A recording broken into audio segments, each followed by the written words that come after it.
Very good evening, welcome to the debate. Pakistan భారతదేశాల మధ్య యుద్ధం జరుగుతుందా లేదా, యుద్ధం ఆల్రెడీ వస్తుందా, ఇట్లాంటి రకరకాల చర్చలు జరుగుతున్న నేపథ్యంలో ఇప్పుడు నేను ప్లే చేసిన వీడియో కానీ లేకపోతే దేశవ్యాప్తంగా జరుగుతున్న చర్చ కానీ ఒకసారి మనం గమనిస్తే ఆల్రెడీ యుద్ధం మొదలైపోయింది. యుద్ధం ఇంకా స్టార్ట్ అవ్వాలి ఇది కాదు, ఆల్రెడీ యుద్ధం స్టార్ట్ అయిపోయింది. ఎందుకంటే ఎప్పుడైతే ఉగ్రవాదాన్ని ప్రోత్సహించే వాళ్ళని సాగు దెబ్బ కొడతామని ప్రధాని నరేంద్ర మోదీ హెచ్చరించారో ఆ క్షణమే దానికి సంబంధించిన వ్యూహరచన మొదలైంది. ప్రధాని మోదీ మన ప్రత్యర్థి, మన శత్రుదేశమే, ఇంకా శత్రుదేశమైన ఇప్పుడు అనడానికి లేదేమో అంటారేమో కొంతమంది, but Pakistan is our enemy, అందులో సందేహమే లేదు. శత్రుదేశానికి సాగు దెబ్బ కొట్టడానికి మోదీ పకడ్బందీ వ్యూహరచన చేసినట్టే కనపడుతుంది. పాకిస్తాన్ని సంబంధించినంత వరకు చరిత్రలో ఎప్పుడూ లేనంత గుణపాఠం, ఎప్పుడు కని విని ఎరగని స్థాయిలో ఆ దేశానికి ఒక పెద్ద లెసన్ చెప్పడానికి రంగం సిద్ధమైంది. ఇప్పటికే మనం చూసుకుంటే చాలా వేగంగా శరవేగంగా పరిణామాలు మారిపోతున్నాయి. రోజు రోజుకి కొత్త అంశాలు మనకి తెలుస్తున్నాయి, కొత్త బ్రేకింగ్ న్యూస్ వస్తున్నాయి. ఇప్పటికే మనం అటు రెండు దేశాల మధ్య ప్రత్యేకించి లైన్ ఆఫ్ కంట్రోల్ మీద కానీ లేకపోతే ఇంకా వేరే బార్డర్స్ దగ్గర కానీ యుద్ధమేఘాలు, చాలా దట్టమైన యుద్ధమేఘాలు, మామూలు యుద్ధమేఘాలు కాదు, దట్టమైన యుద్ధమేఘాలే కమ్ముకున్నాయి. ఆ ఇంటి మీద కాకి ఈ ఇంటి మీద, ఈ ఇంటి మీద కాకి ఆ ఇంటి మీద వాలడం లేదు. బార్డర్స్ కూడా మూసేశారు. భారతదేశంలో ఉన్న పాకిస్తానీయుల్ని వెళ్ళిపోమని చెప్పారు, వీసాల మీద ఉన్న పాకిస్తానీయుల్ని వెళ్ళిపోమని చెప్పారు. చాలామంది వెళ్ళిపోయారు, కొంతమంది ఎక్కడ దాక్కున్నారేమో తెలియదు. అలాగే పాకిస్తాన్లో వీసాల మీద వెళ్ళిన భారతీయులు ఎవరన్నా ఉంటే, అక్కడ పౌరులు కాకుండా వీసాల మీద వెళ్ళిన వాళ్ళు ఎవరుంటే వాళ్ళు ఇటు వచ్చేసారు. ఇవాళ కూడా ఒక పాకిస్తానీ బార్డర్ దాటి యువతలకు వచ్చిన నేపథ్యంలో మన సైన్యం అతన్ని అదుపులోకి తీసుకుంది. ఇంకా కొన్ని చోట్ల పాకిస్తాన్ కవ్వింపు చర్యలకు పాల్పడుతోంది. ఇంకా కొన్ని చోట్ల ఉగ్రవాదులు చొరబడడానికి ప్రయత్నం చేసినా కూడా వాటిని మన సైన్యం తిప్పికొట్టింది. ఇక దాంతో తోకముడిచిన పాకిస్తాన్ ఉగ్రవాదుల్ని, ఎందుకంటే వాళ్ళకి అసలు సైన్యాన్ని నమ్ముకునే దమ్ము ధైర్యం లేదు పాకిస్తాన్కి. ఈ ఉగ్రవాదుల్ని పెంచి పోషిస్తూ వాళ్ళనే నమ్ముకుంటుంది. ఆ ఉగ్రవాదుల్ని సైన్యం ఎటన్నా పోని ముందు ఉగ్రవాదులను కాపాడుకోవాలనే దీంట్లో భాగంగా పాక్ ఆక్రమిత కాశ్మీర్, నేను దాని ఎల్ఓసి పిఓకే కాకుండా ఐఓకే అంటాను నేను, ఇండియన్ ఓన్డ్ కాశ్మీర్ అది. సో భారత సొంతమైన కాశ్మీర్ గడ్డ మీద శిబిరాలు ఏర్పరచుకుని ఉన్న ఉగ్రవాదుల్ని తీసుకెళ్లిపోయి ఆర్మీ కోసం నిర్మించిన బంకర్స్లో పాకిస్తాన్ దేశం దాచిపెడుతుంది వాళ్ళని కాపాడాలని. కానీ వాళ్లే టార్గెట్గా భారత వ్యూహరచన చేస్తోంది. ఎట్టి పరిస్థితుల్లోనూ ఉగ్రవాదులను ఒక్కళ్ళను కూడా వదలడానికి వీల్లేదు.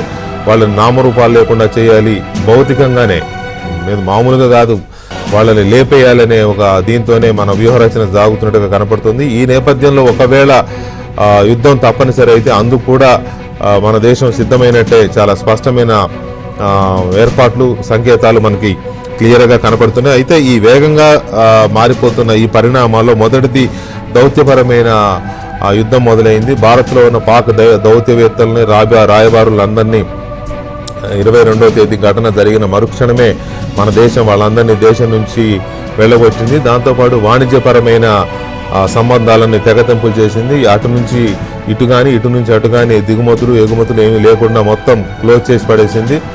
అదొక అశనిపాతం లాంటిది పాకిస్తాన్కి.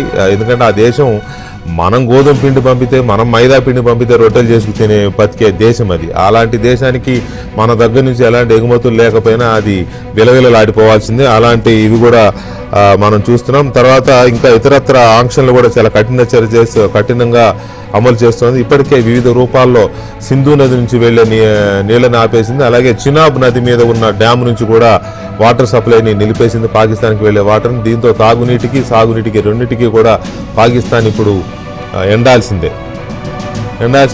అలా మలమల మారిపోవాల్సిందే. ఎందుకంటే ఆ దేశానికి ఇలాంటి గుణపాఠం తప్పనిసరి అని అనిపిస్తోంది. ఇక వీటితో పాటుగా దేశంలో కూడా అన్ని రాష్ట్రాలని అప్రమత్తం చేసింది మన కేంద్ర ప్రభుత్వం. అన్ని రాష్ట్రాలు యుద్ధపరమైన పరిస్థితులను ఎదుర్కోవడానికి అప్రమత్తంగా ఉండాలని ఇప్పటికే దేశవ్యాప్తంగా 220కి పైగా జిల్లాల్లో రేపు మాక్ డ్రిల్ నిర్వహించబోతున్నారు. మాక్ డ్రిల్ అంటే అత్యవసర పరిస్థితి వస్తే పౌరులు ఎలాగా స్పందించాలి. అత్యవసర పరిస్థితి అంటే ఏముంటుంది, ఇప్పుడున్న పరిస్థితుల్లో యుద్ధమే. ఆల్రెడీ మొదలైంది. ఆ యుద్ధం ఇక ప్రత్యక్ష యుద్ధంగా అది వైమానిక దాడులు కావచ్చు, ఇంకేదో ఏ రకమైన దాడులు కావచ్చు, అవి మొదలవ్వాల్సి ఉంది. వైమానిక దాడులు చాలా ప్రధానమైనవి. ఒకవేళ శత్రు దేశం కనుక దేశం మీద వైమానిక దాడులకు పాల్పడితే ఏ నగరాల మీద జరిగే అవకాశం ఉంది, ఏ ప్రాంతాల్లో జరిగే అవకాశం ఉంది అనే వాటిని ఎంపిక చేసి, వాటితో పాటు మరికొన్ని ప్రాంతాలను కూడా అప్రమత్తత కోసం, అవగాహన కోసం కూడా కొన్ని ప్రాంతాలని, ఉదాహరణకి హైదరాబాద్ కూడా ఎంపిక చేసిన ప్రాంతాల్లో ఉంది. అలాగే ఆంధ్రప్రదేశ్లో విశాఖపట్నం. సో ఈ ప్రాంతాల్లో కూడా రేపు మాక్ డ్రిల్ నిర్వహించబోతున్నారు. మాక్ డ్రిల్ అంటే ఏంటి, అసలు మాక్ డ్రిల్ ఎందుకు చేస్తారు, ఇది ఒక చాలా కీలకమైన ప్రశ్న. ఎప్పుడో 1970లో అప్పుడు వారికి ముందు ఇలాంటి మాక్ డ్రిల్ చేశారు. ఇప్పుడు మాక్ డ్రిల్ ఎలా ఉండబోతోంది, ఎందుకంటే మాక్ డ్రిల్ చేసినప్పుడు యుద్ధం సైరన్ ఎలా ఉంటుంది అనేది కూడా చూడాలి. మరి ఇక్కడ సైరన్ ఏర్పాట్లు ఎలాంటి ఏర్పాట్లు చేస్తారు. మాక్ డ్రిల్ సందర్భంగా పౌరులు ఎలాంటి జాగ్రత్తలు తీసుకోవాలి, యుద్ధం ఒకవేళ వస్తే, వైమానిక దాడులు మొదలైతే ఎలాంటి అప్రమత్తంగా ఉండాలి, అలాగే వాళ్ళని వాళ్ళు కాపాడుకోవాలి, ప్రజల్ని ఎలాగా, ప్రజా సమూహాన్ని, వాళ్ళ ప్రాంతాన్ని ఎలా కాపాడుకోవాలి, నైట్ టైమ్స్లో ఎలా బిహేవ్ చేయాలి, ఇటువంటి వివరాలన్నింటినీ కూడా మాక్ డ్రిల్ ద్వారా ఎక్స్ప్లెయిన్ చేసే అవకాశం ఉంది. రేపు సైన్యం అన్ని ఎంపిక చేసిన ప్రాంతాల్లో చాలా కీలకమైన రాష్ట్రాలని, అంటే సరిహద్దు రాష్ట్రాలు జమ్మూ కాశ్మీర్తో పాటు ఢిల్లీ, అలాగే పశ్చిమ బెంగాల్, ఉత్తరప్రదేశ్, పంజాబ్, ఇట్లా కొన్ని ఈశాన్య రాష్ట్రాలు కానీ, కొన్ని ఇలాంటి కీలకమైన రాష్ట్రాలతో పాటు మన ఆంధ్రప్రదేశ్ కానీ, తెలంగాణ కానీ, కర్ణాటక, ఇలాంటి మరికొన్ని పెద్ద రాష్ట్రాలు ఇటువైపు కూడా ఎక్కడన్నా జరిగే అవకాశం ఉంటుందేమో అని ఈ రాష్ట్రాలను కూడా అప్రమత్తం చేస్తున్నట్టుగా కనబడుతుంది. అయితే మాక్ డ్రిల్ యొక్క ఉద్దేశం, ఎప్పుడు ఇలాంటి మాక్ డ్రిల్స్ని చేస్తారు, మాక్ డ్రిల్స్ యొక్క ప్రధాన ఉద్దేశం ఏంటి, మాక్ డ్రిల్ దాకా వచ్చింది అంటే ఇంకా అది ఎటు దారి తీస్తుంది అనేది కూడా కీలకమైన అంశంగానే మనం పరిగణించాలి. మన దేశం వైపు నుంచి ఇలాంటి ముమ్మరమైన సన్నాహాలన్నీ చేస్తూ ఉంటే, పాకిస్తాన్ పైకి 2 రోజులకు ఒక క్షిపణి పరీక్షణ చేస్తూ, మా దగ్గర క్షిపణులు ఉన్నాయి, మా క్షిపణుల ద్వారా మేము అణు బాంబులు కూడా వదలగలం అని చెప్పే ప్రయత్నం అనే హెచ్చరికలు చేయడం పాకిస్తాన్ పనిగా పెట్టుకుంది. ఇవాళ కూడా మరొక క్షిపణి ప్రయోగాన్ని చేసింది. ఇక వీటితో పాటు ఇవాళ పాకిస్తాన్ రక్షణ మంత్రి క్వాజ్ ఆసిఫ్ ఆయన ఒక ప్రకటన చేశాడు. ఎనీ టైం, ఏ క్షణమైనా కూడా సరిహద్దు నియంత్రణ రేఖ, LOC అంటాం మనం, లైన్ ఆఫ్ కంట్రోల్ అని, ఆ సరిహద్దు నియంత్రణ రేఖ వద్ద భారతదేశం సైనిక చర్యకు దిగే అవకాశం ఉంది అని పాకిస్తాన్ రక్షణ మంత్రి స్వయంగా ప్రకటించాడు. అంటే వాళ్ళు ఆల్రెడీ దాన్ని ఎక్స్పెక్ట్ చేస్తున్నారు, ఎనీ టైం వార్ జరగవచ్చు, వార్ అని.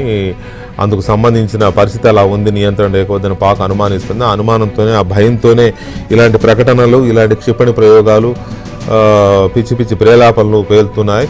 అలా మరోవైపు ఇరాన్ దౌత్యపరమైన ప్రయత్నాలు చేస్తోంది. ఇరు దేశాల మధ్య ఉన్న ఉద్రిక్తతల్ని చల్లార్చడానికి, దానికి ఏదైనా దౌత్యపరమైన పరిష్కారం కనుగొనాలనే ఉద్దేశంతో ఇరాన్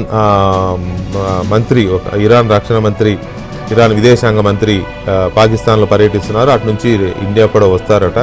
మరి ఆ దౌత్యపరమైన సంబంధాలు లేకపోతే ఈ ఉద్రిక్తతలను చల్లార్చడానికి ఎలాంటి ప్రపోజల్స్ పెడుతుంది ఇరాన్, దాన్ని మన దేశానికి ఉన్న నష్టపోతున్నది మన దేశం, రక్తం ఓడుతున్నది మన దేశం. ప్రతిసారి ఉగ్రవాదుల రూపంలో ఆ ముష్కర్లు వచ్చి దాడులు చేస్తుంటే అమాయకుల ప్రాణాలు కోల్పోతున్నది మనం. అలాగే మన సైన్యం ఏమీ చేయకుండానే మన సైన్యం వెళ్తూ ఉంటే, వాళ్ళు దొంగ దెబ్బ తీస్తుంటే, వెన్నుపోటు పొడుస్తుంటే ప్రాణాలు కోల్పోతున్నది మన సైన్యం. కాబట్టి ఆ రక్తం ఓడుతున్నది మనం. కాబట్టి ఒకవేళ ఇరాన్ ఏదన్నా ప్రపోజల్ తీసుకొస్తే మన దేశం, మన ప్రభుత్వం ఎలా స్పందిస్తుంది, దాన్ని కన్సిడర్ చేస్తుందా, లేక ఉగ్రవాద నిర్మూలనకే మన దేశం కట్టుబడి ఉంది కాబట్టి ముందడుగే వేస్తాం, ఉగ్రవాదులను మట్టుపెట్టడమే మా ధ్యేయమని అలాగే ముందడుగు వేస్తుందా, ఇరాన్ చేసే ప్రతిపాదనకి భారతదేశం అంగీకరిస్తుందనే ఇది ఏం లేదు. కాకపోతే ఇక్కడ ఒకటి మాత్రం కనబడుతుంది, 2 కమ్యూనిస్టు దేశాలు రష్యా, చైనా. రష్యా మొదటి నుంచి కూడా అలీనోద్యమం దగ్గర నుంచి భారతదేశానికి స్నేహితుడిగా ఉంది. ఇప్పుడు రష్యా ఓపెన్గానే భారత్కే మా మద్దతు అని చెప్పింది. కానీ కమ్యూనిస్టు సిద్ధాంతంతోనే ఉన్న చైనా మాత్రం పాకిస్తాన్కి మా మద్దతు అని చెప్తోంది. రష్యా భారతదేశానికి మద్దతు అంటుంటే చైనా పాకిస్తాన్కి మద్దతు అంటుంది. ఈ కమ్యూనిస్టు దేశాల యొక్క ఈ భిన్న ధృవాల్లాగా వైరుధ్యపరమైన స్టాండ్స్ ఎందుకు తీసుకున్నాయి అనేది కాస్త ఆసక్తికరమైన పరిణామం. ఈ నేపథ్యంలో భారత కమ్యూనిస్టులు ఎలా స్పందిస్తారు? ఎందుకంటే మొత్తం మీద ప్రపంచవ్యాప్తంగా కమ్యూనిస్టులకు ఒకటే సిద్ధాంతం, అది మార్క్స్ ప్రవచించిన మావో ప్రవచించినా లేకపోతే ఇంకెవరు జడాంగ్ ప్రవచించినా ఇంకా కమ్యూనిస్టు పితామహులు ఎవరు ప్రవచించినా ఒకటే కమ్యూనిస్టు సిద్ధాంతం.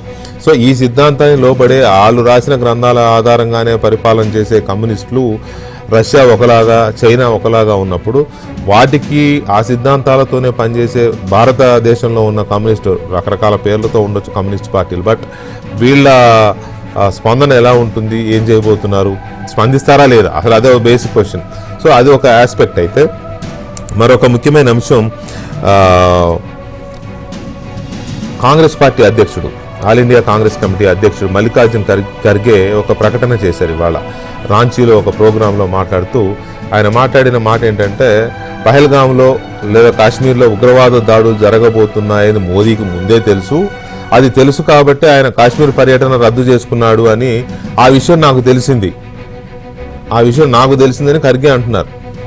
మోదీకి ముందే తెలిసిన విషయం నాకు తెలిసింది, ఉగ్రవాద దాడి జరిగే అవకాశం ఉంది కాబట్టే మోదీ కాశ్మీర్ పర్యటన రద్దు చేసుకున్నాడు అనేది ఖర్గే చేస్తున్న ఆరోపణ. అసలు ఈ పరిస్థితుల్లో దేశంలో ఉన్న ప్రతిపక్ష పార్టీలు బాధ్యతాయుతంగా మాట్లాడుతున్నాయా? ఇప్పుడున్న వాతావరణంలో ప్రజల్లో కానీ పౌరుల్లో కానీ లేదా మొత్తం సైన్యంలో కానీ ఏ రకంగా చూసినా నైతిక స్థైర్యాన్ని నింపాల్సిన పరిస్థితుల్లో, ప్రభుత్వానికి అండగా వెన్నుదన్నుగా నిలవాల్సిన పరిస్థితుల్లో ఈ రకమైన స్టేట్మెంట్స్ ఏ సిగ్నల్స్ ఇస్తాయి, ఎందుకు ఇలాంటివి వస్తున్నాయి అనేది ఒక కీలక. మనతో ఇవాళ వార్ ఎలా జరగబోతుంది, వార్ ఎలా అంటే ఇప్పుడున్న పరిస్థితి ఏంటి, ఇక మొదట ఏం జరగబోతుంది, రేపు జరగబోయే మాక్ డ్రిల్ యొక్క ఉద్దేశం ఏంటి, అసలు మాక్ డ్రిల్ అంటే ఏంటి, మాక్ డ్రిల్ గతంలో ఎప్పుడు జరిగింది, మాక్ డ్రిల్ సందర్భంగా ప్రజల్ని ఎలా అప్రమత్తం చేస్తారు, ఆ విధి విధానాలు ఎలా ఉంటాయి, ఇది దేనికి సంకేతం, అసలు మాక్ డ్రిల్ నిర్వహించడం అనేది దేశవ్యాప్తంగా కేంద్ర ప్రభుత్వం ఈ స్టెప్ తీసుకునేది అంటే దేనికి సంకేతం అనే అంశాన్ని మనం చర్చించబోతున్నాం. అలాగే ఇప్పటివరకు జరిగిన దౌత్యపరమైన ఆంక్షలు కానీ, వాణిజ్యపరమైన ఆంక్షలు కానీ,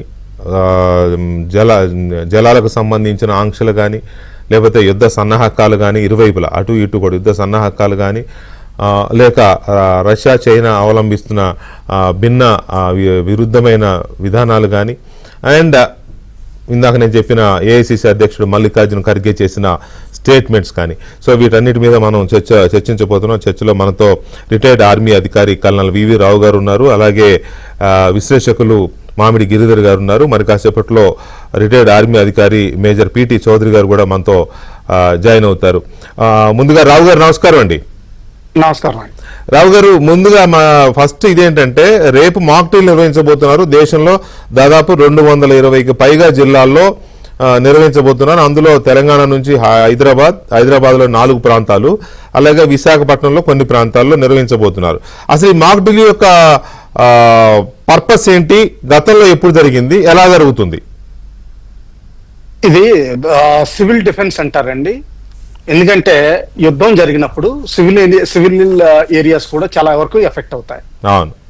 ఇందులో ఎస్పెషల్లీ బోర్డర్ ఏరియాస్ లో చాలా ఎఫెక్ట్ అవుతాయి. అలాగే డెప్త్ ఏరియాస్ లో కూడా ఎక్కడైతే కర్మాగారాలు ఉన్నాయో, మిలిటరీ కర్మాగారాలు, ఎస్పెషల్లీ హైదరాబాద్ అటువంటి ఏరియాలో, నేవీ అంటే ఈస్టర్న్ ఫ్లీట్ ఆఫ్ విశాఖపట్నంలో ఉంది, అండ్ నేవల్ కాంప్లెక్స్ ఉంది, దగ్గరలోనే సబ్మెరీన్ హార్బర్ ఉంది. ఇటువంటి వల్ల ఇవన్నీ విపిస్ అంటారండి, Vantage points and Vantage areas. ఇవైతే ఏంటంటే ఎయిర్ అటాక్ జరుగుతుందండి, వార్ ప్రోన్ ఇవన్నీ ఏరియాస్. బోర్డర్ ఏరియాస్ లో దాదాపు 244 జిల్లాలు ప్రస్తుతం ఐడెంటిఫై అయ్యాయి.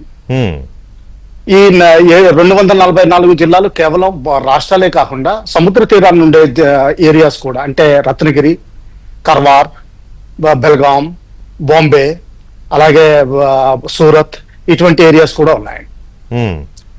ఈ డ్రిల్ ఏంటంటే అండి, ఇది ఎప్పుడో సెకండ్ వరల్డ్ వార్ లో మొదలైంది. అప్పటికల్లా ఎయిర్ ఫోర్స్ పవర్ బాగా డెవలప్ అయింది. కొంచెం వరకు chemical warfare and biological warfare మొదలైంది. న్యూక్లియర్ వార్ఫేర్ అంతంలో మొదలైంది. అప్పట్లో విమానాలు అంచెలంచెలుగా వచ్చాయి. ఒక ఫ్లైట్ అంటారు, 3 విమానాలు ఉంటాయి. స్క్వాడ్ అంటారు, 6 విమానాలు ఉంటాయి. 18 అవుతాయి ఒక వింగ్. ఇటువంటి విమానాలు ఒక లేయర్ తర్వాత ఒక లేయర్ వచ్చి బాంబింగ్ చేసి వెళ్ళిపోయేవి.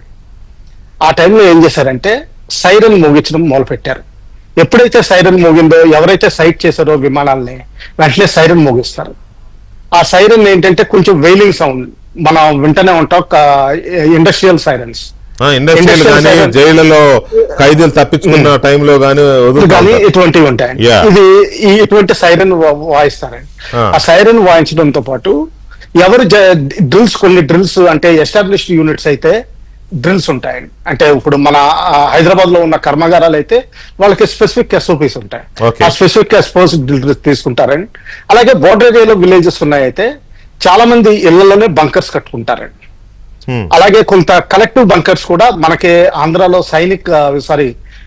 సైక్లోన్ కి వచ్చేటప్పుడు ఎలాంటి కొన్ని షెల్టర్స్ కట్టారో అలాంటి షెల్టర్స్ అండర్ గ్రౌండ్ కట్టుంటారండి. వీటిల్లో అందరూ మనుషులు చేరుకుంటారు. ఇప్పటికే ఆల్రెడీ క్లీనింగ్ అయిపోయింది దాదాపు. ఇంకా రేషన్స్ ఇవన్నీ స్టాకింగ్ పెట్టుకోవడం మొదలు పెట్టారు. ఒకవేళ అవసరం వస్తే వంట కూడా లోపల చేసుకునే విధంగా. అలాగే దీనితో పాటు అనుబంధ కార్యక్రమాలు చాలా ఉన్నాయండి. ఏవైతే షైనీ ఏరియాస్ ఉంటాయో అంటే బిల్డింగ్స్ కానీ తాజ్ మహల్ ని కవర్ చేసేస్తారు. రాష్ట్రపతి నిలయాన్ని ఎప్పుడో 1945 లో చేసింది, ఇప్పుడు ఇంకా మనం మానలేదు. అది ఒరిజినల్ కాపర్ డోమ్ షైనింగ్ ఉండేది. దాన్ని బ్లాక్ కలర్ చేసి ఇప్పుడు వరకు బ్లాక్ కలర్ గానే పెట్టడం మొదలు పెట్టారు. దాని తర్వాత ఎప్పుడు ఒరిజినల్ కాపర్ డోమ్ ఎక్స్పోజ్ అవ్వలేదు. ఇలాగే కొన్ని చాలా బిల్డింగ్స్ ఉంటాయని వీటిని అన్నిటిని కవర్ చేస్తారు. అలాగే ఇప్పుడు ప్రస్తుతానికి బాగా సిటీస్ లో ఏంటంటే దగ్గరలో ఉన్న సిటీస్ అమృత్సర్ ఇటువంటి అంటారా అడ్వర్టైజ్మెంట్లు ఇవన్నీ పెరిగి నియాన్ లైట్స్ ఇవన్నీ వచ్చినాయి. ఇవన్నీ ఆఫ్ చేసేస్తారండి. అలాగే అంటే మీరు చెప్పేదాని ప్రకారం ఒక నగరానికి సంబంధించి కానీ ఒక చారిత్రాత్మకమైన కట్టడాలకు సంబంధించి కానీ ఒక పట్టణము లేదా ఒక ఊరు దానికి సంబంధించిన ఆనవాళ్ళు ఏమి నైట్ కానీ పగలంటే ఓకే, నైట్ కూడా లేకుండా చర్యలు తీసుకుంటారనమాట. Exactly 100% you're on the nail on the head. ఇది ఏంటంటే ఇటువంటి చర్యలు తీసుకుంటారు. అటువంటి చర్యల్లోనే విపరీతమైన భాగాలు ఉంటాయండి. అంటే బాగా భయం వేస్తే ఏంటంటే ఆఖరికి కిటికీలను కూడా బ్లాక్ దాన్ తోటి మూసేయడం, తర్వాత లైట్లు ఆఫ్ చేసి అండర్ గ్రౌండ్ లో ఉండడం, కొంచెం ఫుడ్ స్టాక్స్ పెట్టుకోవడం, వాటర్ స్టాక్స్ పెట్టుకోవడం, అలాగే పేషెంట్స్ ఎవరైనా ఉంటే ముందరే హాస్పిటల్లో చేర్చడం. అలాగే బోర్డర్ ఏరియాస్ లో ఉన్న హాస్పిటల్స్ అన్ని అంటే డిస్ట్రిక్ట్ హాస్పిటల్స్ అవనివ్వండి, తాలూకా హాస్పిటల్స్ అవనివ్వండి, వీటినన్నిటిని కొంచెం అప్గ్రేడ్ చేసి వాటి స్టాకింగ్ డిఫరెంట్ గా చేస్తారు. అంటే ఎక్కువ ఇంజరీస్ ని క్యాటర్ చేసే విధంగా చేస్తారు. అది ఓకే.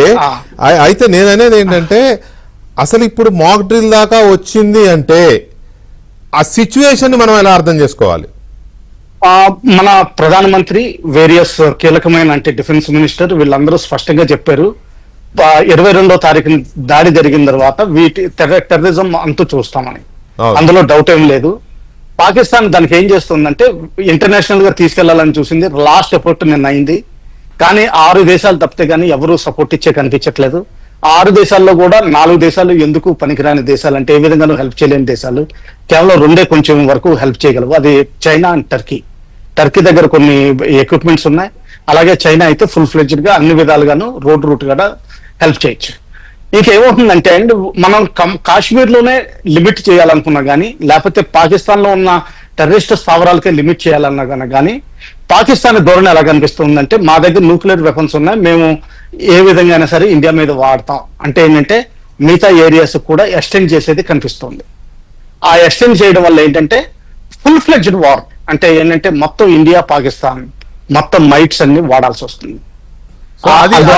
అది ఒక రకమైన ఒడతూపుల తాటాకు చప్పుళ్ళ లేక నిజంగానే వాళ్ళ ఆ స్థాయికి వస్తే ఇవాళ ఉక్రెయిన్ ఏం చేసిందంటే 100 డ్రోన్లతో రష్యా మీద విరుచుకుపడింది. సో అలాంటి ఈ స్తోమత పాకిస్తాన్కి ఉందా? ఇది కొంచెం డీటెయిల్ గా మనం చర్చిద్దామండి. రావు గారు ఒక్క నిమిషము. గిరిధర్ గారు గుడ్ ఈవినింగ్ అండి. నమస్తే. నమస్తే వెంకటేశ్వర గారు, మీకు మీ మన కో ప్యానలిస్ట్ కి ప్రేక్షకులందరికీ నా నమస్కారాలు. నమస్కారం సార్. ఇప్పుడు మాక్ డ్రిల్ దాకా వచ్చింది. మనం చూస్తున్నాం 22వ తేదీ పహల్గామ్ లో ఘటన జరిగిన దగ్గర నుంచి ప్రభుత్వం 1 by 1 పాకిస్తాన్ ని ఒక రకంగా చెప్పాలంటే బంధిస్తోంది, అసదిగ్బంధనం చేసుకుంటూ వస్తుంది. అన్ని రకాలుగా దౌత్యపరంగా, వాణిజ్యపరంగా, సింధు వాటర్స్ కానీ ఇటువంటి ఒక్కొక్కటి చొప్పున. సో ఈ పరిస్థితుల్లో దేశంలో ప్రజలను కూడా అప్రమత్తం చేయడానికి రేపు మాక్ డ్రిల్ పెట్టారు. మాక్ డ్రిల్ దాకా వచ్చిన ఈ పరిస్థితిని మనం జంగ్ షురు అనే పరిస్థితిని సింక్ చేయొచ్చా? మీ లాజిక్ ఏంటి? ఏమండి, మనకు మోదీ గారు ఎప్పుడైతే 22 ఘటన జరిగిన తర్వాత Yeah. ఆయన దోషులను సమర్థించేటువంటి వ్యక్తులను శిక్షించి తీరుతామని చెప్పారో అవును. అప్పుడే మనం ప్రకటించాం. ఆ క్షణమే మనం యుద్ధం ప్రకటించాం. ఇండస్ వాటర్ ట్రీటీకి సంబంధించి మనం ఏదైతే దాన్ని పక్కన పెట్టామో ఆ ఘటన ఒక్కటే పాకిస్తాన్ దృష్టిలో న్యూక్లియర్ బాంబు వేయడానికి సరిపోయేటువంటి ఒక కారణం అది. వాళ్ళు 4 థ్రెషోల్డ్స్ చెప్పారు.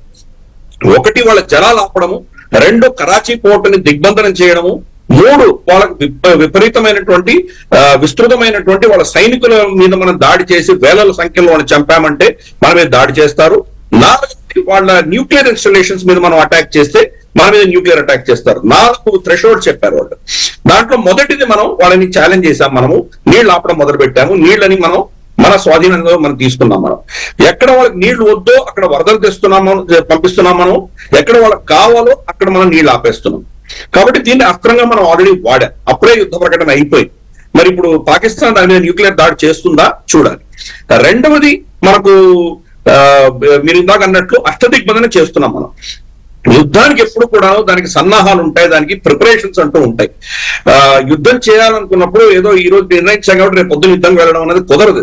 మనకు శామ్ మానిక్షా గారిని ఇందిరాగాంధీ గారు మార్చిలో కోరారు, మీరు వెళ్ళి అక్కడ ఈస్ట్ పాకిస్తాన్ లో యుద్ధం చేసి బంగ్లాదేశ్ ని అక్కడ వాళ్ళ ఉన్నటువంటి ప్రజలకు మనం ఏదో ఊరట కలిగిద్దామని ఆవిడ ఆదేశం ఇస్తే శామ్ మానిక్షా 8 నెలలు పట్టింది. ఇప్పుడు కానీ యుద్ధంకి వెళ్ళామంటే మనకు వర్షాలు వస్తాయి, వర్షాల్లో అక్కడంతా బురదలో ఇరుక్కుపోతాం, మనం యుద్ధం ఓడిపోతాం. మనం మా దగ్గర ఇంకా అస్త్రశస్త్రాలు కూడా లేవు, సమయం కావాలని 8 నెలల తయారీ తర్వాత మనం అక్కడ వెళ్ళి యుద్ధం చేశాము. 2 వారాల లోపునే మనం వాళ్ళని కంప్లీట్ కల్పించాం. నివృత్తి కల్పించడమే కాదు, 93,000 సైనికుల్ని మనం అరెస్ట్ చేయగలిగాము. ప్రపంచ చరిత్రలో ఎక్కువ జరగనంత మందిని మనం అరెస్ట్ చేసుకున్నాం. సో కాబట్టి దానికి సన్నాహం కావాలి, దానికి ప్రిపరేషన్స్ కావాలి. ఇది ఒక యాంగిల్. రెండవది, యుద్ధం కావాలి అని పాకిస్తాన్ కోరుకుంటుంది. ఎందుకంటే యుద్ధం అంటూ వస్తే కనుక ఈ 2 న్యూక్లియర్ దేశాలు కాబట్టి ప్రపంచమంతా వచ్చి వీళ్ళని తొందరగా ఆపేస్తారు. 2-3 రోజుల కంటే యుద్ధం జరగదు. ఆ 2-3 రోజుల యుద్ధంలో కనుక మనం యుద్ధం చేసుకున్నామంటే పాకిస్తాన్ కి అడ్వాంటేజ్ ఉంటుంది. పాకిస్తాన్ నయానో భయానో అణ్వస్త్రాలు వాడకరా నాయన అని చెప్పి వాడికి అందరూ వచ్చి పైసలు ఇచ్చి వాడిని ఆపేటువంటి ప్రయత్నాలు చేస్తారు. కాబట్టి భారతదేశం మీద ఒత్తిడి తీసుకొస్తారు. కాబట్టి భారతదేశం అనుకున్నట్టు ఏంటి సాధించలేదు అన్నటువంటి ఒక పాలసీ పాకిస్తాన్ లో ఉన్నది. మన వాళ్ళకి అటువంటి అడ్వాంటేజ్ ఇవ్వట్లేదు, మన యుద్ధం ప్రకటించట్లేదు. ఈ రోజు దాకా అఫీషియల్ గా ప్రధానమంత్రి కానీ, అజిత్ దోవల్ గారు కానీ, రాజ్నాథ్ సింగ్ గారు కానీ, లేదా మనకు జయశంకర్ గారు కానీ ఎవరు కూడా పాకిస్తాన్ పేరు ఎత్తలేదు ఈ రోజు దాకా. గమనించండి, మనం ఏం చెప్పామంటే ఈ టెర్రరిస్ట్ ఎవరైతే ఉన్నారో వీళ్ళకి ప్రోత్సహించిన వాళ్ళని మేము శిక్షిస్తామన్నా. మన పదాలు చాలా స్పష్టంగా వాడారు, శిక్షించి తీరుతామన్నా. ఇంతనే చెప్పామని, యుద్ధం చేస్తామనో ఇవేం చెప్పలేదు. కానీ మన యాక్షన్స్ తప్పకుండా చూపిస్తున్నాయి. పాకిస్తాన్ తోషి అన్నట్టు మనం చూపిస్తున్నాం. మనం పాకిస్తాన్ నుంచి మనకు ఇటువంటి ప్రగల్భాలన్నీ మనం వింటున్నాం.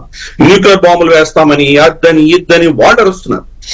మన మీద ఎక్కువ అక్కడి నుంచి స్టేట్మెంట్స్ వస్తున్నాయి, కానీ మన దగ్గర చేసిన స్టేట్మెంట్స్ రావట్లేదు. మేము దోషం కాదు అని వాళ్ళు చెప్పుకుంటున్నారు. ఏదో ఏదైనా ఇంటర్నేషనల్ ఇన్వెస్టిగేషన్ ని పెట్టండి అని చెప్పి వాళ్ళు కోరుతున్నారు. మనం దాని గురించి ఏం మాట్లాడలేదే, మనం క్వైట్ గా ఉన్నాం. కానీ ఈ మాక్ డ్రిల్స్ చేయడం వల్ల 2 అంశాలు మనం గుర్తుపెట్టుకోవాలి. మొట్టమొదటిది 2 రోజుల క్రితం ఆల్రెడీ ఫెరోజ్పూర్ లో మాక్ డ్రిల్ జరిగింది. ఆల్రెడీ 1971లో మొట్టమొదటిసారి ఫెరోజ్పూర్ మీద దాడి చేసింది పాకిస్తాన్. కాబట్టి ఫెరోజ్పూర్ అనేది చాలా కీలకం. పాకిస్తాన్ కి మనం మెసేజ్ పంపిస్తున్నాం, ఈసారి మీరు దాడి చేస్తే కనుక మీరు పోయినసారి ఎక్కడ దాడి చేశారో అక్కడే మా ప్రజల్ని మేము తయారు చేస్తున్నామని సందేశం పంపించడం ఒకటి. రెండవది, లైన్ ఆఫ్ కంట్రోల్ కశ్మీరు ఇక్కడ గొడవ అవుతాయి, ఇక్కడ ఏదో యుద్ధం జరుగుతుంది అని మీరు అనుకుంటూ ఉండొచ్చు. కానీ మేము ఇంటర్నేషనల్ బోర్డర్ కూడా మాకు ఓపెన్ అయ్యింది, మనం వాళ్ళకి సందేశం పంపించాం. ఫెరోజ్పూర్ అనేది పంజాబ్ లో ఉన్నది, కాబట్టి అక్కడ మనం చేస్తున్నాం. అలాగే ఈ మాక్ డ్రిల్ దేశవ్యాప్తంగా చేస్తున్నాం.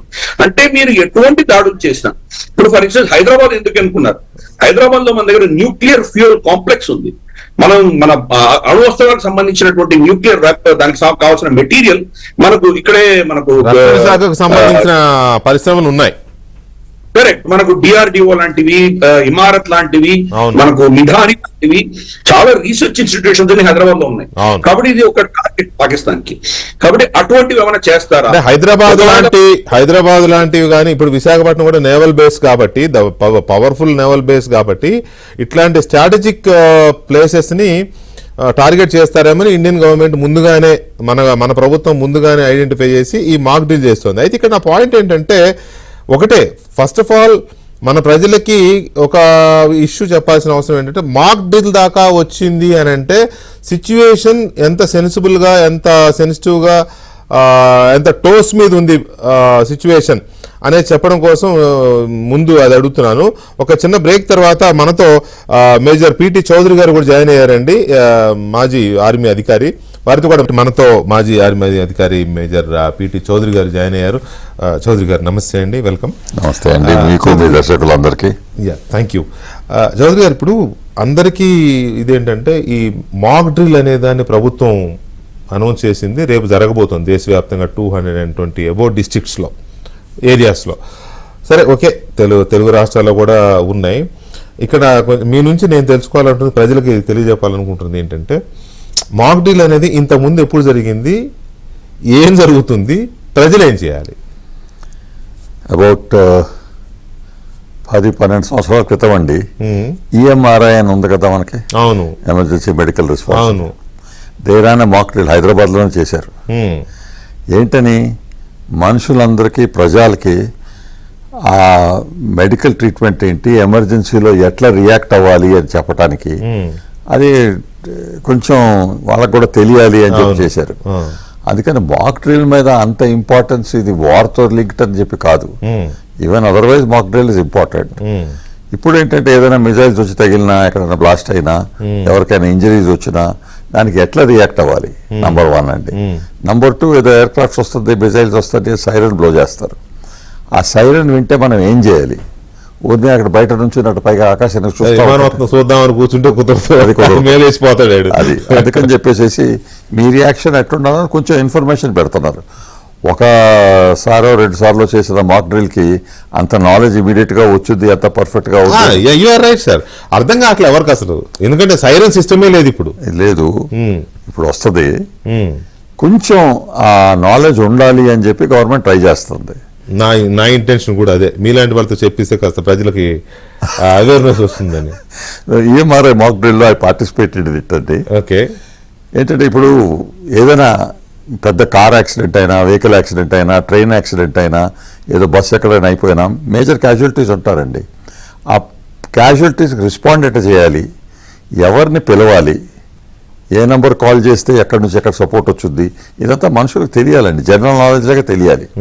అందుకని mock drill is a good thing. కొట్టి ఇట్లాంటి వార్ టైంలో వరీ చేసుకుని పెట్టాల్సింది కాదు. అంటే అఫీషియల్స్ ఫోన్లు చేయడం కానీ, లేకపోతే అంబులెన్స్ లాంటి ఎమర్జెన్సీ సర్వీసెస్ ని పిలవడం కానీ, అవసరమైన హెల్ప్ చేయడంలో ఏదైనా ఒక నంబర్కి ఫోన్ చేస్తే ఆ నంబర్ నుంచి ప్రతి చోటకి వెళ్ళొచ్చు. ఎట్లా రియాక్ట్ అవ్వాలి, control room, like a control room. So the number you must know. ఆ నంబర్ మన దగ్గర ఉంటే మనం ఫోన్ చేసి ఇక్కడ ఇది అయింది, ఆ టైంలో వాళ్ళు వచ్చేంత లోపల ఏదైనా మనం చేయగలుగుతామా, ఏం చేయాలి, ఎట్లా చేయాలి, అది కొంచెం నాలెడ్జ్ ఉండాలండి. ఐఎమ్ యాక్చువల్లీ ఫేవర్ ఆఫ్ ఈ స్కూల్స్లో ఫైనల్ ఇయర్స్లో వచ్చేటప్పటికి వాళ్ళకి నేర్పడం మంచిది. ఇప్పుడు ఎన్సీసీ వాళ్ళు చేస్తున్నారు, అది నేర్పితే అందరికీ కొంచెం తెలుసుద్ది. ఎమర్జెన్సీ వస్తే ఎట్లా రియాక్ట్ అవ్వాలి, దానికి ఏమేమి సపోర్ట్లు ఉండాలి, ఎట్లా చేయాలి. ఊరినే మనిషి పడిపోయాడు అనుకోండి, ఊరినే అటు ఎత్తేసామనుకోండి, నెక్ దగ్గర బోన్స్ రిక్వైర్ సపోర్ట్, అది ఊరినే కదిలిపోయిందంటే మ్యాన్ బికమ్స్ ప్యారలైజ్డ్. అందుకని ఇట్లాంటి చిన్న చిన్నవి తెలియాలి, కార్డియాక్ రిసస్టికేషన్ తెలియాలి. ఇది జనరల్ తెలుసుకోవటం మంచిది. ఇంట్లో కూడా ఎవరైనా ఎమర్జెన్సీ యాక్సిడెంట్ అయిపోయి జరగవచ్చు కదా, అందుకని mock drills help in that. అయితే mock drills help, no doubt అది హెల్ప్ చేస్తుంది.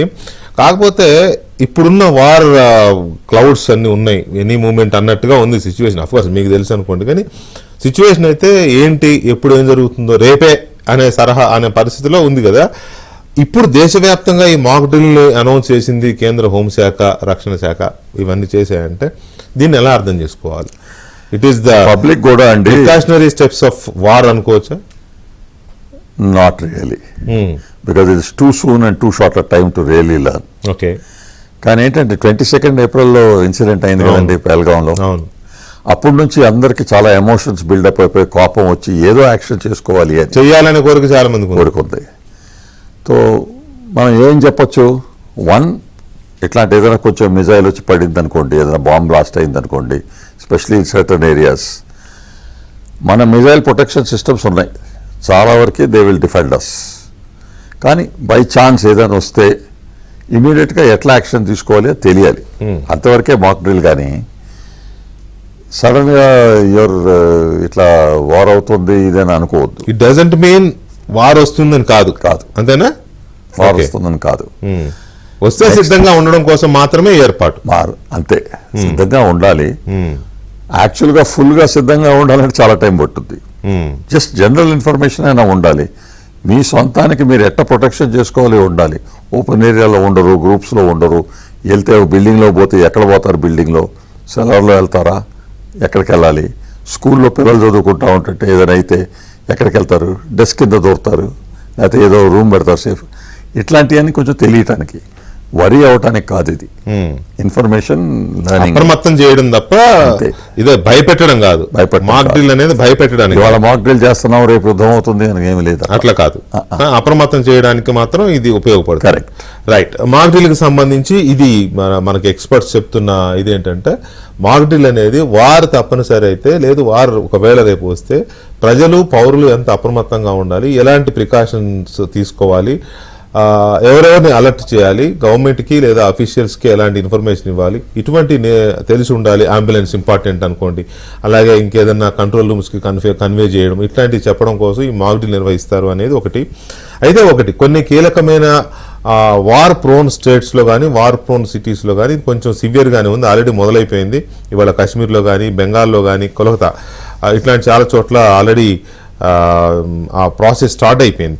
సో ఇక్కడ రావు గారు ఒక మాట ఇందాక మనకి గిరిధర్ గారు ఏంటో చెప్తారా? నేను అడగనా?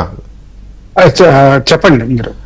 ఇప్పుడు ఇందాక గిరిధర్ గారు చెప్పినట్టుగా 4 థ్రెషోల్డ్స్ ఇచ్చారు. ఒకటి సింధ్ వాటర్స్ కానీ, లేకపోతే కరాచీ పోర్టుని దాన్ని దిగ్బంధించడం కానీ, తర్వాత దౌత్యపరమైన ఇవి కానీ, ట్రేడ్ వార్ కానీ, ఇటువంటివన్నీ చెప్పారు వారు. ది అదర్ డే నాకు బాగా గుర్తుంది, మీరు ఈ కరాచీ పోర్టుని గనక మనం దిగ్బంధించగలిగితే వాళ్ళు సగం చచ్చిపోయినట్టే, ఆ దేశంకి ఏమి చేయలేదు అనే ఒక మాట మీరే అన్నారు, నాకు బాగా గుర్తుంది. సో ఆ దిశగా ఎంతవరకు మన దేశం స్టెప్స్ పడ్డాయనుకోవచ్చు? ఫస్ట్ గిరిధర్ గారు అన్నట్టుగా మనం ఎలాగా చేసాము, సింధు వాటర్ జలాలని కంట్రోల్లో తీసుకున్నాం. ఇవాళ ఏంటిది, దాన్ని తగ్గించడం, పెంచడం, ఆ రెండు వాళ్ళకి డెమాన్స్ట్రేట్ చేసి చూపించాం ఇండియన్ కేపబిలిటీస్. సెకండ్ థ్రెషోల్డ్ ఏంటంటే ఈ కరాచీ ద్వారా వచ్చే ట్రేడ్. వాళ్ళు అందుకని ఏం చేశారంటే కౌంటర్ గా టర్కీ నుంచి ఒక కార్వెట్ అంటే చిన్న టైప్ షిప్, అంటే పెద్ద ఎక్కువ మిసైల్స్ ఉండవు, ఇందులో మిసైల్స్ ఉండి కొన్ని ఉంటాయి, అవి తీసుకొచ్చి కరాచీలో పెట్టారు. అంటే ఏంటంటే మన కరాచీ బాంబింగ్ కి ఈ రోజు కొంచెం వెనుకాడాల్సి వస్తుంది ఈ రోజుని చేస్తుంటే. అలాగే అందులో కొన్ని మిసైల్స్ కూడా డెలివరీ ఇచ్చినట్టు రిపోర్ట్ వస్తుంది. అవును. ఇప్పుడు పాకిస్తాన్ నుంచి బయటకు ఏదైనా ట్రేడ్ వెళ్ళాలంటే అది ఆల్మోస్ట్ వాళ్ళు కూడా తగ్గించేసినట్టే ఉంది. బయట నుంచి రావాలన్నది కూడా మనం బ్లాకేడ్ చేయొచ్చు. ఆ బ్లాకేడ్ చేసిన రోజుని కేవలం వాళ్ళకి ఒక్కటే దారి మిగిలిందండి, చైనా నుంచి సీపెక్ రోడ్డు ద్వారానే తీసుకురాగలరు, లేకపోతే బై ఎయిర్ తీసుకురాగలరు, అంతే. ఇంకా అంతకంటే మార్గాలు లేవు. దీనికి వల్ల ఏంటంటే న్యూక్లియర్ వాళ్ళ థ్రెషోల్డ్, అంటే వాళ్ళ డాక్యుమెంట్స్ లో ఏవైతే పాలసీలో స్టేట్మెంట్ లో రాశారో 2 ట్విన్ కండిషన్స్ మీట్ అవుతున్నాయి. దాని తర్వాత థర్డ్ కండిషన్ మీట్ అయ్యే అవకాశం ఉంది. ఏంటంటే మన పిఓకే వెనక్కి తీసుకుంటే వాళ్ళు వాళ్ళ దేశాన్ని బ్రేక్ చేస్తున్నాం అన్నట్టుగా వాళ్ళు లెక్క పెట్టచ్చు. ఆ విధంగా అయితే థర్డ్ కండిషన్ కూడా మీట్ అవుతుంది. ఇంకా ఫోర్త్ కండిషన్ అంటారా, ఆల్రెడీ వాళ్ళ డిమోరలైజేషన్, పాకిస్తాన్ ఆర్మీ డిమోరలైజ్ అయింది, వాళ్ళ క్యాజువాలిటీస్ ఎక్కువయ్యే అవకాశాలు ఉన్నాయి మనకున్న ఫైర్ పవర్, మనకున్న నేషనల్ మైట్ తోటి చూస్తే. సో ఆ విధంగా 4 కండిషన్స్ కూడా మీట్ అవుతాయి. సో డెస్పాండెంట్ స్టేట్ ఈ రోజుని వాళ్ళ చీఫ్ ఒక ముల్లా, అంటే ఆయన హఫీజ్ ముల్లా అండ్ ఆర్మీ చీఫ్ ఎప్పుడు ఇది చాలా రేర్ కాంబినేషన్. ఆ రేర్ కాంబినేషన్ లో ఏం చేస్తారన్నది కొంచెం డౌట్ గానే ఉంది. వాళ్ళు మన మీద ఇంకా అన్ని నిండా నిండు ములిగిన వాడికి చలి ఏంటన్నట్టుగా వాళ్ళు ఏదైనా చేయొచ్చు. ఆ విధంగా మనం తయారుగా ఉన్నాం. ఇంకోటి ఏంటంటే ఈ మాక్ డ్రిల్ అన్నది కేవలం దీనికే కాదు, న్యాచురల్ కెలామిటీస్ కూడా పనికొస్తుంది. 2-3 సంవత్సరాల క్రితం ఒరిస్సా సీ కోస్ట్ లో దాదాపు కొన్ని లక్షల మందిని ఎవాక్యుయేట్ చేసి డెప్త్ ఏరియాస్ కి తీసుకెళ్లారు. ఒక ఆర్గనైజ్డ్ పద్ధతిలో చేశారు. దీన్ని కూడా అదే విధంగా లెక్క పెట్టుకోవాలండి. ఇప్పుడంటే స్పెషలైజ్డ్ ఏజెన్సీస్ వచ్చినాయి, ఎన్డీఆర్ఎఫ్, ఇవన్నీ. అంతకుముందు 1971 వార్ వరకు ఇటువంటి ఏమి ఉండే కాదు. లాస్ట్ మనం ప్రాక్టీస్ చేసింది 1971 వార్. ఈ విధంగా అనుకోవాలండి. దీంతో పాటుగానే ఇంకోటి ఉంది ఏంటంటే, ఇప్పుడు వరకు ఎవరు టచ్ చేయట్లేదు. పాకిస్తాన్ కి chemical war and biological war A capability ఉంది? ఇందులో ఎస్పెషల్లీ కెమికల్ వార్. కొన్ని బోర్డర్ లైన్ కెమికల్స్ ఉన్నాయండి. అంటే వైట్ ఫాస్ఫరస్ ప్రయోగిస్తే ఏమవుతుందంటే పంట పొలాలు ఇవన్నీ మండిపోవడం మొదలు పెడతాయి. అలాగే ఫారెస్ట్స్ మండిపోతాయి. ఎవరికైనా సరే మనుషుల మీద అది పడితే బొబ్బలు వచ్చేసి పుల్లలాగా అయిపోయి వెంటనే దానికి కెమికల్స్ ట్రీట్మెంట్ ఇవ్వకపోతే మొత్తం స్కిన్ పెనట్రేట్ చేసి మొత్తం బోన్ వరకు వెళ్ళిపోతుంది. ఇటువంటిది చేసే అవకాశాలు చాలా ఉన్నాయండి. నాపలం అంటారు, ఎస్పెషల్లీ నాపలం వాడిన కొన్ని దేశాలు ఉన్నాయి. ఆ నాపలం వాడే అవకాశం కూడా ఉంది. దీన్ని కూడా మనం ఒక వందకు దీనికి సివిల్ డిఫెన్స్ చాలా అవసరం అండి. ఈ మాక్ డ్రిల్స్ కూడా చాలా అవసరం. బయట సివిలియన్స్ అన్న వాళ్ళు బోర్డర్ ఏరియాస్ లో ఎస్పెషల్లీ బయట రాకుండా ఉండాలి. ఇది మీరు చెప్పిన ఈ కెమికల్ వార్ ఏదైతే ఉందో, ఆ కెమికల్ ఫర్ ఇన్స్టెన్స్ వెపన్ అనే ఉంటుంది. వెపన్ ఉండకపోయినా అదేదో సమ్ పౌడరో లిక్విడో ఏదో ఒక యాసిడ్ లాంటి సల్ఫ్యూరిక్ యాసిడ్ లాంటిది ఏదో అయి ఉంటుంది అనుకుందాం కాసేపు. దాన్ని స్ప్రే చేయడమో లేకపోతే దాన్ని హెలికాప్టర్స్ ద్వారానో వేటి ద్వారానో పొలాల మీద అడవుల మీద చల్లడం, మనుషులు ఆర్మీ కావచ్చు సివిలియన్స్ మీద కావచ్చు చల్లుతారు. దాని ద్వారా ఈ నష్టం జరుగుతుందని మీరు అంటున్నారు. మన దగ్గర లేదా? అది ఉన్నా మనం బయటికి చెప్పమా? మనం లేదండి, మనం చేయట్లేదు, మనం చేసే ఉద్దేశం లేదు. బయలాజికల్ వార్ఫేర్ కూడా మనం ఎగనెస్ట్ గా ఉన్నాం. ఎందుకంటే కెమికల్ వార్ఫేర్ కి ఇంకా కొంచెం లిమిటెడ్ ఏరియాస్ ఉంటాయి. ఎంతవరకు స్ప్రే చేయగలుగుతారో అదే ప్రాబ్లం వస్తుంది. ఎక్సెప్ట్ నాపలం అన్నది థిక్ ఫారెస్ట్ లో ఎక్కువ ఉంటే అమెరికా లాంటి దేశంలో అది ఫారెస్ట్ ఫైర్ స్టార్ట్ అవుతుంది. మన దేశంలో అంత పెద్ద ఫారెస్ట్ ఏరియాస్ లేవు.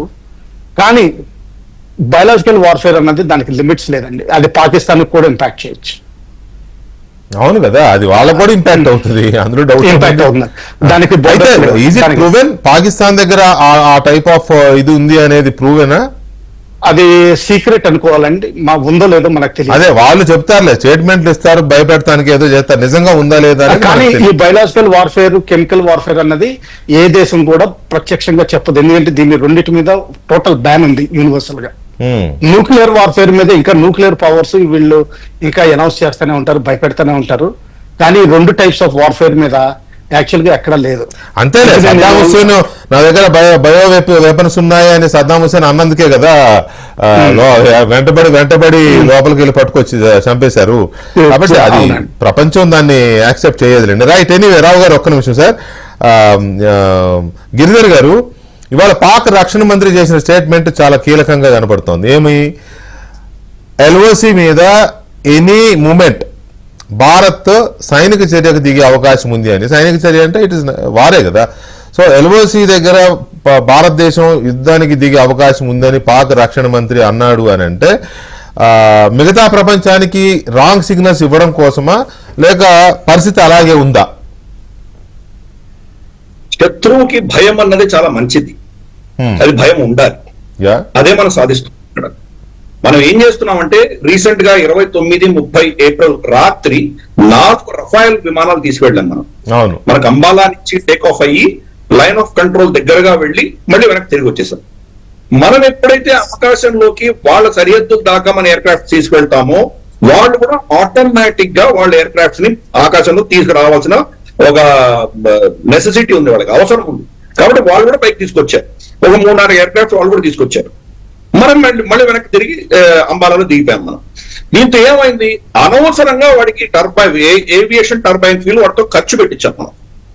అలాగే మన సైన్యం ఒక చిన్న కొంతమంది గస్తీ వెళ్ళి మహాబల్పూర్ సైడ్ దాకా వెళ్ళారు, సరిహద్దుల్లాగా వెళ్ళి మళ్ళీ వెనక్కి తిరిగి వచ్చేసారు. మనం ఇక్కడ వెళ్ళగానే వాడు కూడా వాడి సైన్యాన్ని అక్కడ తీసుకురావాలి. రేపటి రోజు జైసాల్మేర్ దగ్గర తీసుకొస్తాం. ఇంకెక్కడో జోధ్పూర్ దగ్గర తీసుకొస్తాం, ఇంకెక్కడో గుజరాత్ లో తీసుకొస్తాం. అంటే వాడి యొక్క సైన్యాన్ని ఖర్చు పెట్టించే దిశగా మన ప్రయత్నాలు మొదలుపెట్టాం. లైన్ ఆఫ్ కంట్రోల్ కావచ్చు, ఇంటర్నేషనల్ బోర్డర్ కావచ్చు, మన ఎయిర్ ఫోర్స్ కావచ్చు, మన సైనిక దళాలు కావచ్చు, మన నేవీ కావచ్చు, వాళ్ళ దగ్గర దాకా వెళ్ళి మళ్ళీ వెనక్కి రావడం మొదలు పెట్టాం మనం. దాంతో వాడు మోహరింపు చేయాలి, దాన్ని అక్కడ చాలా కోట్లలో ఖర్చు అవుతుంది. సైన్యం ఒక దగ్గర నుంచి ఒక దగ్గర పంపించాలంటే కోట్లలో ఖర్చు అవుతుంది. వాడి దగ్గర అంత పైసలు లేవు. మొత్తం దేశంలో $13 బిలియన్ మాత్రమే వాడి దగ్గర ఫారెక్స్ రిజర్వ్స్ ఉన్నాయి. మన దగ్గర రమారమి $690 బిలియన్ మన దగ్గర ఫారెక్స్ రిజర్వ్స్ ఉన్నాయి. మన దగ్గర ఆ $13 బిలియన్ కూడా రమారమి $10 బిలియన్ వాడు వాడడానికి వీల్లేదు, ముట్టడానికి వీల్లేదు. ఎందుకంటే ఫిక్స్డ్ డిపాజిట్ లాగా సౌదీ అరేబియా, యుఏఈ పెట్టుకున్నాయి. రిజర్వ్స్ కాబట్టి వాడుకోగలడు. ఏమన్నారు? అవి రిజర్వ్స్ కాబట్టి అంతకంటే తీయడం లేదు అవి. కరెక్ట్. ఈ యుద్ధం అంటూ వస్తే కనుక వాళ్ళకి వారానికి $2 నుంచి $3 బిలియన్ కనీసం ఖర్చు అవుతాయి. అంటే ఒక వారం కంటే ఎక్కువ వాడి దగ్గర ఫారెక్స్ రిజర్వ్స్ కూడా లేవు యుద్ధం చేయడానికి. ఈ విషయం అర్థం చేసుకోవాలి. అందుకనే వాడు న్యూక్లియర్ బెదిరింపులని చేస్తున్నాడు. వాడు న్యూక్లియర్ బెదిరింపు చేస్తే కనుక ప్రపంచం భయపడిపోయి దీన్ని ఆపేస్తారు యుద్ధాన్ని అని చెప్పేసి వాడు అనుకుంటున్నాడు. గతంలో ఏంటంటే వెస్ట్ కూడా భయపడేది, ఎస్పెషల్లీ అమెరికా భయపడేది. అమెరికా మనకు చాలా నీతి వాక్యాలు చెప్పేవాడు గతంలో. మీరు యుద్ధం చేయకండి, అది చేయకండి, ఇది చేయకండి అని చెప్పారు. అందుకనే నిన్న మన జయశంకర్ గారు ఏం చెప్పారు, విదేశాంగ మంత్రి, మాతో కలిసి వచ్చేటువంటి పార్ట్నర్స్ కావాలి కానీ మాకు నీతి వాక్యాలు చెప్పేటువంటి వాడు మాకు అక్కర్లేదు అని చెప్పారు.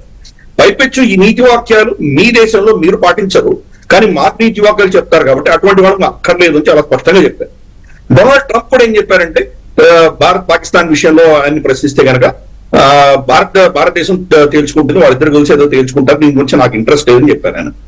కాబట్టి ప్రపంచం అంతా కూడా ఈ రోజు పాకిస్తాన్ మాట్లాడుతున్నటువంటి భాషకి ఎవరు కూడాను వాళ్ళు పట్టించుకోవట్లేదు. యునైటెడ్ నేషన్స్ సెక్యూరిటీ కౌన్సిల్లో కూడా వాళ్ళకి ఎదురు దెబ్బ తగిలింది.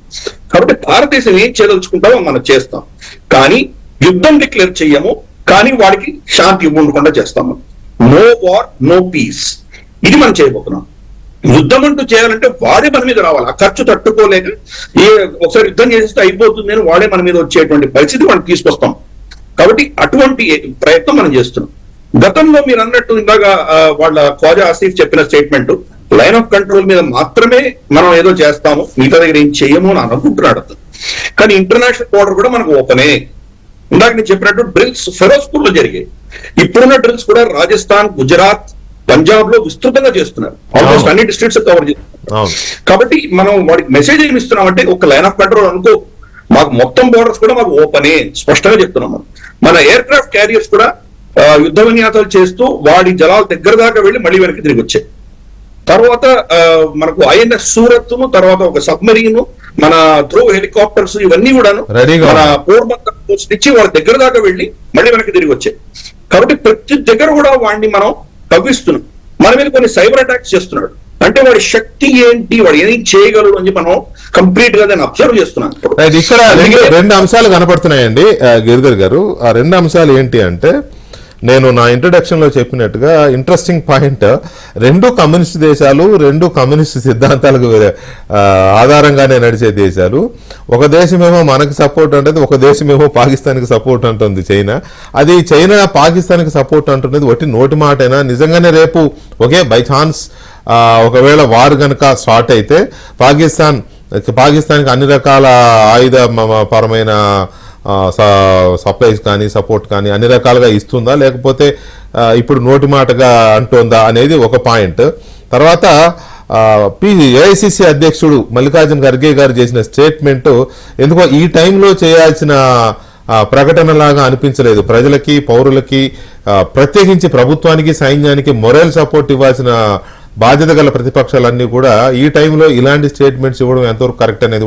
చౌదరి గారు, ఇప్పుడు ఇందాక నేను అన్నట్టుగా చైనా చెప్తోంది నేను పాకిస్తాన్కి మద్దతు అని ఓపెన్గానే మాట్లాడుతున్నారు కదా. What is the contention of China ఈ ఎపిసోడ్లో? ఎందుకు అంత ఇదిగా, ఇంత పెద్ద దేశాన్ని కాదని అదొక ఫెయిల్యూర్ స్టేట్ పాకిస్తాన్, దాన్ని ఎందుకు ఇది చేస్తుంది అనుకోవచ్చు? చైనాకి బేసిక్ ఇంట్రెస్ట్ ఏంటంటే, ఇండియా ఇప్పుడు చైనా నుంచి వెళ్ళిపోయే ఇన్వెస్ట్మెంట్స్, ఇండస్ట్రీస్ ఇండియాకి వస్తాయేమో అని భయపడుతుంది. అది స్టార్ట్ అయినట్టుంది, స్టార్ట్ అయింది ఆల్రెడీ. ఇంకా రాకూడదు, ఎక్కువ కాకూడదు, ఇన్వెస్ట్మెంట్ ఇక్కడ అయిపోతే India will become a competitor to China, మనకి నెగటివ్గా ఉంటుంది అని ఆలోచించుకుని ఇండియాలో అన్రెస్ట్ డెవలప్ చేయాలి అని ట్రై చేస్తున్నారు. బెస్ట్ థింగ్ ఇస్ పాకిస్తాన్కి కొంచెం హెల్ప్ చేసి వాళ్ళ చేత యాక్టివిటీస్ అదేదో వాళ్ళని చేస్తే పోతే వాడు పోతాడు ఉంటాడు మరి అంత కాదనుకోండి. They wanted to support. మొన్న ఎయిర్ లిఫ్ట్ చేసేసి కొన్ని మిజైల్స్ పంపించారు, 100 చిల్లర మిజైల్స్. బట్ ఇందాక గిరిధర్ గారు అన్నట్టు కరాచీ పోర్ట్ బ్లాక్ అయిపోయింది. గాదర్ పోర్ట్ ఏమో బలూచిస్తాన్ కింద ఉంది. బలూచ్ వాళ్ళు పష్తూనిస్తాన్ నిన్న they put their flag and we're declaring అసలు ఫ్రీ అని చెప్పి యూనియన్కి పోయారు. They come to us and we recognise them అంటే సరే we recognise you as a country అంటాం అనుకోండి, then what happens to that part of Pakistan? అవును, అదే బలూచోలో అట్లాగే చేస్తే మళ్ళీ అది అంతే. POK separate contingents will take it అంటే there is reasons for not jumping at it. వీళ్ళకి సింధ్ ప్రావిన్స్ లో కూడా అన్రెస్ట్ ఉంది. కరాచీ పోర్ట్ బ్లాక్ చేయడానికి unions, troubles, truckers unions, lorry వాళ్ళకి ఫ్యూల్ ఎక్కువ లేదండి. ఇప్పుడు సివిల్ పాపులేషన్కి రేషన్ చేసి ఆ fuel they taking it for the army. ఆర్మీలో కూడా ఎన్ని రోజులకి ఫ్యూల్ ఉంది మీకు, ఎన్ని రోజులకి వెపన్స్ ఉన్నాయి, వార్లో వేస్టేజ్ ఉంటుంది కదండి. So how many days can you శ్రీలంకలో చిన్న డిస్టర్బెన్స్ జరిగితేనే మనం పంపాల్సి వచ్చింది ఫ్యూల్ వాళ్ళకి, చిన్న డిస్టర్బెన్స్. అవును, రిలేటివ్లీ చిన్నది. రైట్. మొన్న yesterday I think about 10 trucks fully loaded China నుంచి గిరిధర్ గారు అన్నట్టు సీపెక్ రోడ్ ఒకటే ఉంది కాబట్టి దాని మీద వచ్చారు. వాళ్ళు చైనీస్ వాళ్ళు పాకిస్తాన్కి హ్యాండ్ ఓవర్ చేశారు. హ్యాండ్ ఓవర్ చేసి వాళ్ళు వెళ్ళిపోయారు. వాళ్ళిద్దరు మిగిలిన చైనీస్ ఉన్నారు అక్కడ. ఈ పాకిస్తాన్కి ఇచ్చిన తర్వాత వాళ్ళు మూవ్మెంట్ పెట్టుకున్నప్పుడు ఆ బలూచ్ వాళ్ళకి మనం ఇన్ఫర్మేషన్ ఇచ్చాం, వాళ్ళు అక్కడ బ్లో చేశారు.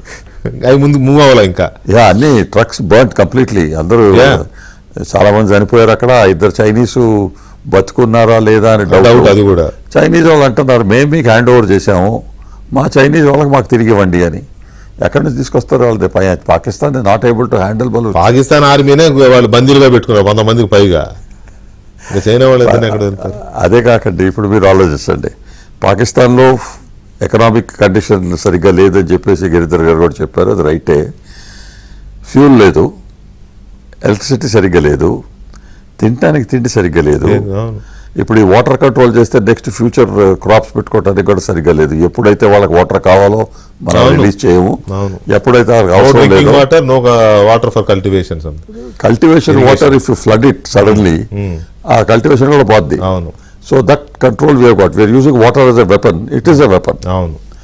నెక్స్ట్ థింగ్ అండ్ ఈజ్ ఈ ప్లేన్స్ దగ్గరకు పోయి మన ఎయిర్ క్రాఫ్ట్ అక్కడ ఉంది ఇది ఉంది అంటే ఫస్ట్ పాకిస్తాన్ వాళ్ళు J-17 అను F-21 F-16 తీసుకొచ్చి ఫ్లై చేసి లైన్ ఆఫ్ కంట్రోల్ దగ్గరకు వచ్చారు, అట్లా రౌండ్ చేసి వెళ్ళిపోయారు.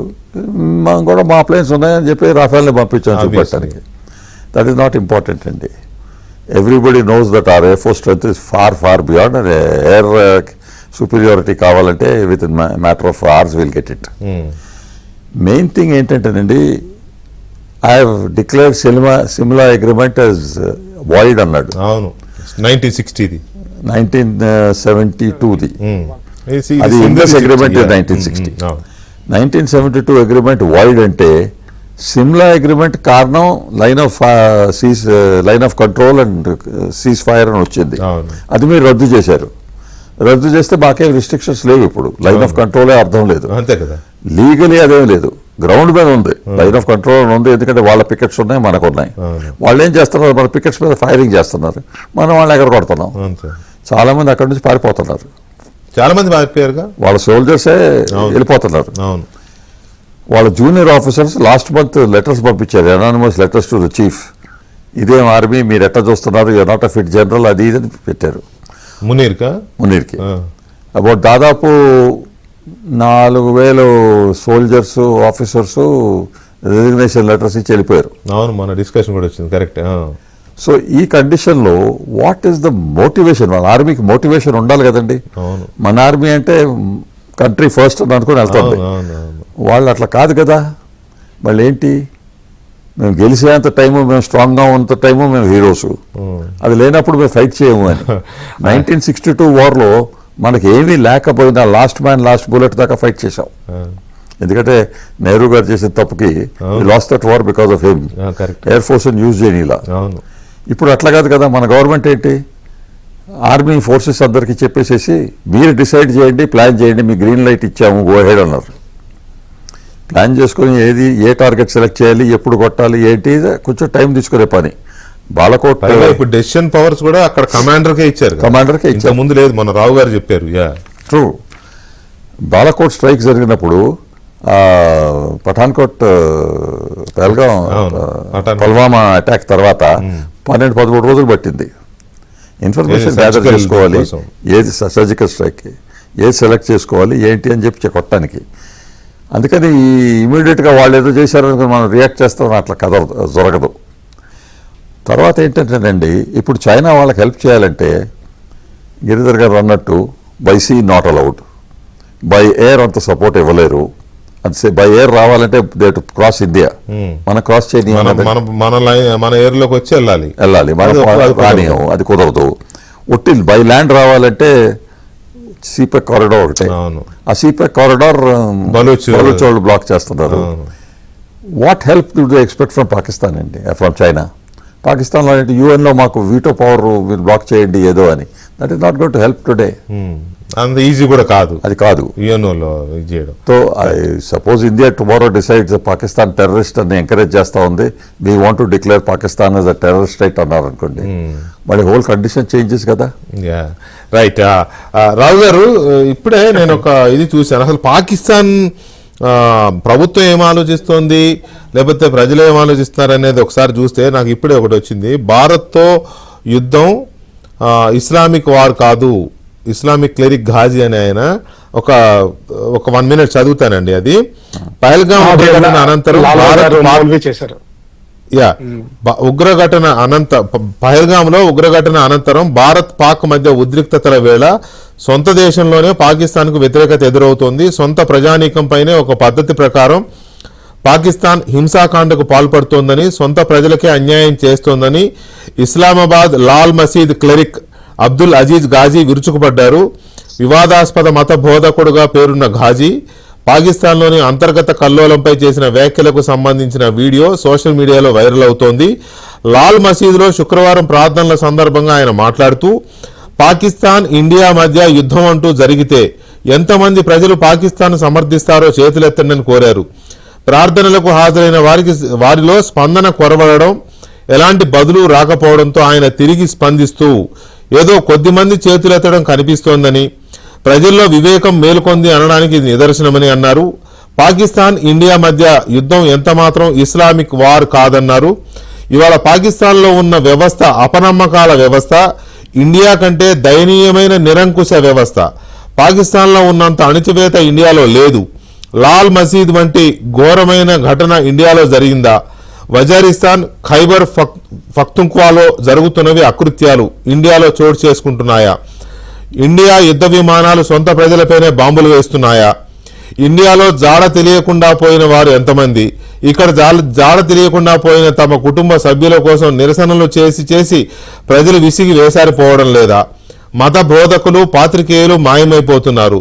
తెహ్రీక్ ఏ ఇన్సాఫ్ సభ్యుల జాడ తెలియడం లేదు అంటూ పాకిస్తాన్పై ఘాజీ విరుచుకుపడ్డారు. అంటే మనం పాకిస్తాన్ సైనికులే సెలవులు పెడుతున్నారని, అప్స్కాండ్ అవుతున్నారని మొన్న మాట్లాడుకున్నాం. ఇప్పుడు చౌదరి గారు కూడా చెప్పారు. జనంలో కూడా ఈ రకమైన ఇది ఉన్నప్పుడు what is the internal condition of Pakistan? ఒకటి చూడాలండి, లాల్ మసీద్ అన్నది జనరల్ ముషరఫ్ గారి టైంలో ఎంత యాంటీ జనరల్ ముషరఫ్ అయిందంటే, దాదాపు మా ఆర్మీని పంపించి మా లాల్ మసీద్ ఆక్యుపై చేయాల్సి వచ్చింది. చాలా మందిని చంపారు కూడా అప్పుడు. ఈ మౌల్వీస్ ఇద్దరు తప్పించుకున్నారు, ఇప్పుడు ఘాజీ గారు ఆయన తమ్ముడు కూడాను. కానీ వీళ్ళెప్పుడు కంప్లీట్ పాకిస్తాన్ లో షరియా రూల్ కావాలంటున్నారు. వీళ్ళు మనం ఏమన్నా అనుకోవాలంటే, టీటీపీ ఏదైతే NWFP లో గొడవ చేస్తుందో, పాకిస్తాన్ దురంద లైన్ గురించి గొడవ చేస్తుందో, పాకిస్తాన్ లో షరియా రూల్ తీసుకొచ్చి ఇస్లామిక్ రూల్ తీసుకురావాలని ప్రయత్నిస్తుందో, వాళ్ళ స్లీపర్ ఆర్గనైజేషన్ అనుకోవాలండి. స్లీపర్ సెల్ కాదు, కంప్లీట్ స్లీపర్ ఆర్గనైజేషన్ రావల్పిండిలో ఉంది. ఓకే. దీన్నే లాల్ మసీద్. అందుకనే చెప్పి ముషరఫ్ గారు దీని మీద అటాక్ చేశారు ఏకంగా. కంప్లీట్ ఆర్మీ 111 బ్రిగేడ్ అటాక్ చేసింది దీన్ని. సో వీళ్ళు ఆపోజిట్ గా ఉన్నారండి. ఇదే కాకుండా నిన్న అసెంబ్లీలో వాళ్ళ సెనేట్ అంటారు, నేషనల్ అసెంబ్లీలో, ఆ అసెంబ్లీలో కూడా ఒక సెనేటర్ బయటకు నడిచి వెళ్ళిపోయారు.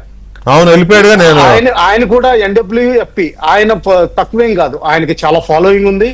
దాదాపు 16 MPs అంటే పాకిస్తాన్ లో ఆయన తరఫున ఉంటారు. ఇప్పుడు ఒక ఎంపీ నేను లండన్ వెళ్ళిపోతా యుద్ధం వస్తే అని కూడా అన్నాడు ఒక ఎంపీ. ఇంకొక ఎంపీ అండి అతను, ఇంకొక ఎంపీ అతను PTA అతను, అంటే ఇమ్రాన్ ఖాన్ అతను. ఎందుకంటే జనరల్ ఇమ్రాన్ ఖాన్ గారికి మెజారిటీ వచ్చింది, కానీ వాళ్ళందరినీ ఇండిపెండెన్స్ కింద లెక్కెట్టి మైనారిటీ ఉన్న పార్టీస్ ని కోయిలేషన్ చేసి జబర్దస్తి ఆ పార్టీని నిలబెట్టారు. అవును. సో దీని వల్ల ఏమవుతుందంటే ఈ TTP అన్న దానికి సపోర్ట్ గా ఈ లాల్ మసీద్ చీఫ్ మౌల్వీ సపోర్ట్ ఇచ్చినట్టు మనం లెక్క పెట్టుకోవాలి. అంటే ఇప్పుడు ఏమవుతుందంటే TTP బలగం ఇంకా పెరిగినట్టు లెక్క పెట్టుకోవాలి మనం.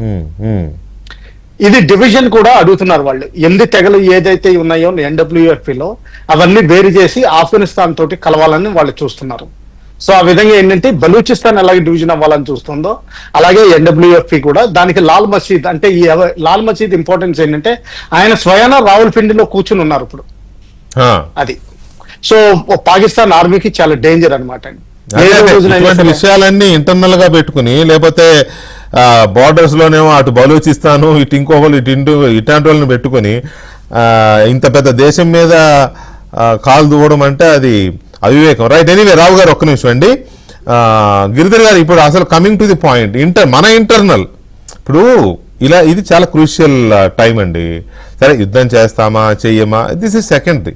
First of all we're all united అనే ఒక ఇండికేషన్ అయితే ఉండాలి కదా, ప్రజల్లో కానీ, పార్టీల్లో కానీ, ప్రభుత్వం తరపు నుంచి కానీ, లేకపోతే ఆర్మీకి సపోర్ట్ ఇవ్వడంలో కానీ, ప్రభుత్వానికి సపోర్ట్.